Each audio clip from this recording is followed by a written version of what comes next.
Coach, on Sunday you'll be facing Ginebra, right? Their first game.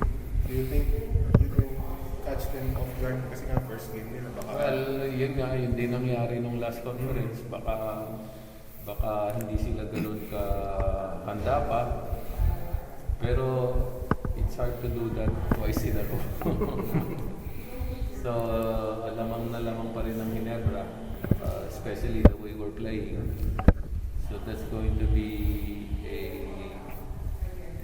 tough matchup for us on Sunday, especially the way we're playing, sabi mo. But so we have to go to practice tomorrow and Saturday, and first of all, lift our morale. Dahil mahirap coming back from 0-3. The second is to find a way to stop Ginebra. The way they play, the way Brownlee's playing, the way Scotty and sina Malonzo, they become bigger and deeper. And with better chemistry, kasi that's what you get playing in a 7-game series. Mahirap yung Sunday game namin. Milagro siguro. Pero nangyayari naman Milagro.